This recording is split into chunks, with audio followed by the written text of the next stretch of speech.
Di episode sebelumnya, Senku terkena tembakan dan posisi ilmuwan kerajaan sains diberikan kepada Chrome. Chrome sempat ragu dengan kemampuannya, tapi akhirnya dia bertekad akan membuat alat sains untuk menggali tanah. Dan Tsukasa memperkirakan pengerjaan lubang ini akan memakan waktu kurang lebih 2 minggu. Dan Chrome mulai membuat rancangannya. Sementara itu di Perseus, Ryusui yang mengambil alih komando di sini. Ryusui berkata dengan tertembaknya Senku, pasti Dr. Seno dan anak buahnya pasti akan melakukan penyerangan secepat mungkin dan meminta kita untuk menyerah. Magma menjawab kalau dirinya tidak akan menyerah, dan Ginro berpikir pilihan mereka satu-satunya memang adalah menyerah. Sementara Nikki teringat dengan perkataan Hyuga sebelumnya yang mengira musuh akan membuat kapal bajak laut berkecepatan tinggi untuk merampas Perseus. Ryusui berkata hal itu pasti akan terjadi, tapi kapan itu terjadi kita masih belum tahu. Yang jelas serangan cepat itu lebih beresiko dan bersabar itu lebih baik. Dan Ryusui ingin membuat kondisi di mana musuh mau bersabar untuk tidak melakukan serangan. Di sisi lain Luna, Taiju, dan Francois masih terus bersama Senku dan tiba-tiba Senku sadar dan Senku langsung berkata kalau Dr. Seno akan segera mendapat hadiah yang spesial. Sekarang kita beralih ke tempat Chrome. Di sana Ukyo mengirim sesuatu ke markas musuh dengan panahnya, dan ternyata yang dikirim adalah Medusa. Seseorang menemukan panah itu dan memberikan medusanya kepada Seno, dan Seno langsung sadar kalau itu adalah sebuah teknologi tingkat tinggi yang melebihi apapun dari abad 21. Dan untuk membuat Seno sibuk dengan Medusa ini harus ada bumbu kebohongan, dan itu adalah tugas Gen untuk merangkai ceritanya. Gen langsung berakting seperti ketakutan setelah melihat Medusa ada di tangannya Seno. Seno bertanya, apa kau tahu benda apa ini? Dan Gen menjawab kalau dulu kita menemukan banyak benda seperti ini di Pulau Selatan. Dan ini adalah senjata kuno yang bisa merubah manusia menjadi batu. Untung saja yang dikirim ke sini adalah Medusa yang sudah mati. Gen mencoba membaca situasi dan berbohong kalau kerajaan sains punya banyak Medusa. Padahal aslinya mereka hanya punya satu. Setelahnya muncul pria dengan badan besar dan kulitnya agak gelap. Dia bernama Brody. Brody yakin yang dikatakan Gen barusan pasti adalah sebuah kebohongan, mengingat Gen sudah berbohong tentang Dr. Taiju sebelumnya. Gen berlagak bodoh dan berkata kalau dia baru tahu ternyata ilmuwan di sana adalah Senku. Karena selama ini mereka berdua tidak terpisahkan, jadi aku tidak tahu dengan pasti siapa ilmuwannya. Seno jadi teringat dengan konsultasinya dengan Senku di masa lalu. Di salah satu email, Senku mengirimkan foto saat dia membuat mobil remote control. Dan di foto itu ada Senku dan Taiju.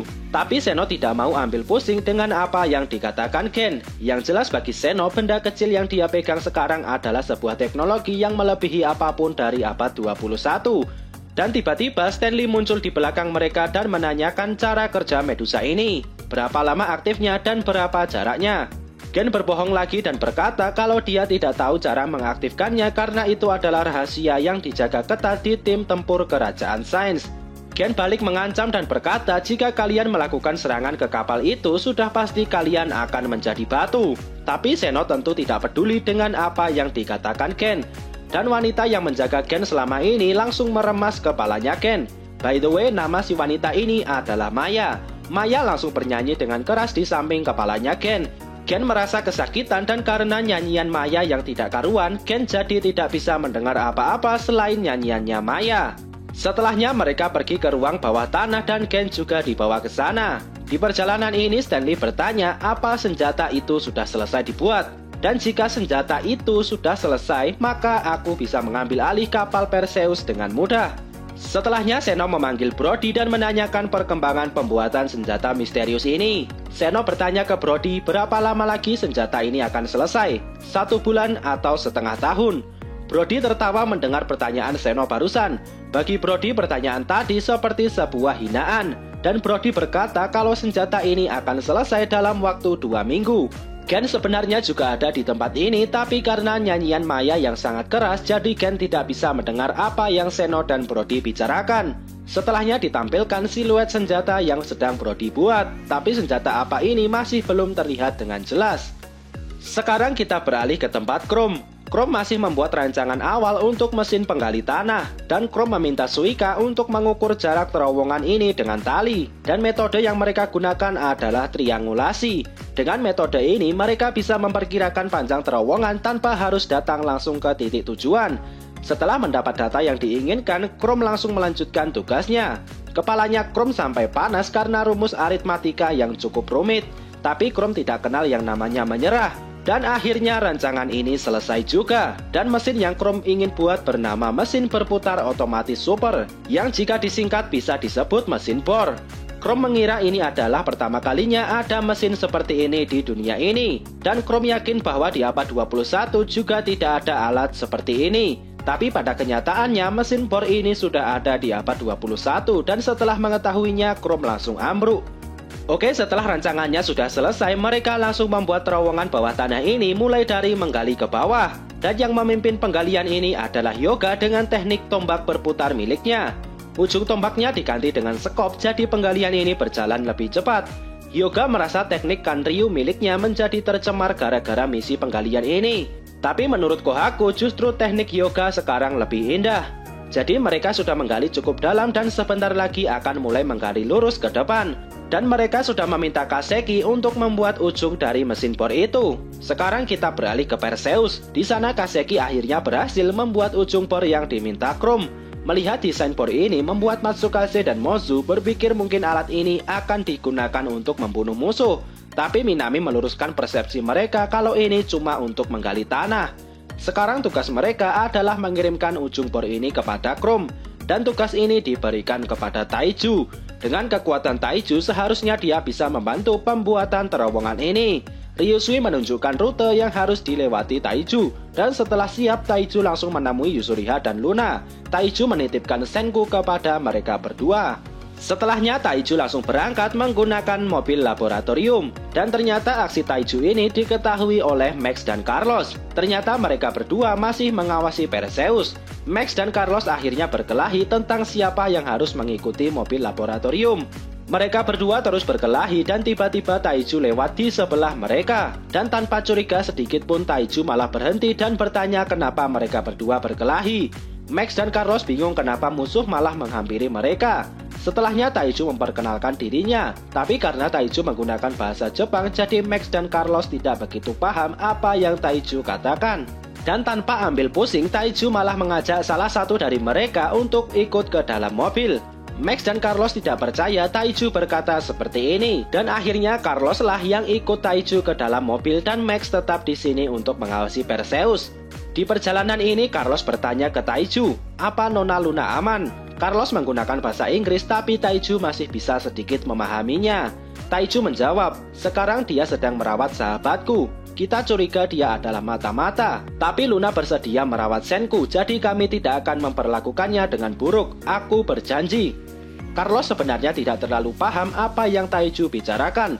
Tapi dari nada bicaranya Taiju, Carlos sudah tahu kalau Luna sekarang aman dan Taiju adalah orang yang baik. Taiju melanjutkan perjalanan ini, tapi karena skill mengemudinya yang buruk, mobil ini akhirnya berkali-kali menabrak pohon. Akhirnya Carlos tidak tahan melihat Taiju yang menyetir dengan asal-asalan dan akhirnya Carlos yang menggantikan Taiju untuk menyetir. Carlos bingung kenapa dia malah menyetir mobil untuk musuh. Dan akhirnya setelah beberapa saat berjalan, mereka akhirnya sampai di tempat Chrome. Tapi seketika Carlos langsung ditangkap dan diikat di sebuah pohon. Taiju protes kenapa Carlos diikat padahal Carlos sudah membantu menyetir sampai ke sini. Tapi Hyuga menjelaskan kalau bisa saja Carlos akan kembali ke markas dan membocorkan soal terowongan rahasia ini. Carlos kaget setelah tahu musuh akan membuat terowongan rahasia. Tapi dia tidak bisa apa-apa karena dia diikat di sebuah pohon. Dan Chrome langsung mengambil ujung bor yang dibuat Kaseki sebelumnya. Chrome langsung merakitnya dan Chrome juga membongkar drone. Chrome berkata dia butuh baling-baling kecil untuk sirkulasi udara di terowongan. Jadilah baling-baling drone ini digunakan. Chrome langsung melanjutkan pengerjaan mesin bor ini. Di sisi lain Taiju juga melakukan penggalian tapi dengan cara manual. Akhirnya Taiju menemui tanah yang keras dan membutuhkan bantuan mesin. Dan akhirnya mesin bor buatan Chrome juga sudah jadi. Taiju langsung menggunakannya untuk menggali tanah. Dan dengan mesin bor ini tidak ada yang bisa menghalangi mereka lagi. Dan sekarang kita berpindah ke Perseus. Senku masih belum bisa bergerak tapi pembuatan landasan pesawat masih terus dilanjutkan. Dan Ryusui lah yang memimpin pembuatan landasan pesawat ini. Di sisi lain Kaseki juga memperbaiki pesawat. Tapi mereka tetap membutuhkan Senku untuk pengambilan keputusan. Akhirnya Senku tetap memberikan instruksi walaupun untuk sekedar berbicara saja masih sangat sulit. Di sini Francois yang menerjemahkan setiap kata yang dikatakan Senku. Melihat semangatnya Senku ini membuat Luna sampai terharu dan Luna membayangkan betapa sulitnya membangun peradaban dari awal. Tapi Senku yang masih remaja ternyata bisa melakukannya. Luna langsung mengambil pipa yang mirip seperti stetoskop untuk memeriksa paru-parunya Senku. Ternyata suara paru-paru bagian kiri Senku semakin melemah, dan itu artinya ada darah yang menggenang di sana. Setelahnya Senku meminta Luna untuk mengeluarkan darah itu dengan suntikan. Luna kaget dan takut melakukan sesuatu yang berbahaya seperti ini. Kemudian Senku berkata, jika pernafasanku semakin lemah setelah kau mengeluarkan darahnya, itu artinya ada luka di pembuluh darah di sekitar paru-paru. Jika begitu, abaikan saja genangan darahnya dan fokuslah untuk mengobati pembuluh darah yang terluka. Dan coba carilah orang dengan darah tipe AB untuk transfusi darah. Luna terlihat merenung setelah mendengar permintaan Senku ini. Kemudian Senku berkata lagi, aku tahu kau memanglah di pihak musuh, tapi hanya kaulah satu-satunya dokter yang aku punya. Wajah Luna agak memerah mendengar perkataan Senku ini, dan Luna menjawab kalau dia meminta satu permintaan. Luna tidak meminta Senku untuk menjawabnya sekarang, tapi Luna ingin Senku menjawabnya setelah dia sembuh. Dan Luna berkata, jika kau sudah sembuh, apa kau mau menjadi pacarku? Apakah Senku akan menerima Luna sebagai pacarnya? Atau Senku masih tidak tertarik dengan percintaan? Temukan jawabannya di video pembahasan selanjutnya. Oke, sekian dulu video kali ini. Semoga videonya bermanfaat. Subscribe channel ini dan sampai jumpa di video selanjutnya.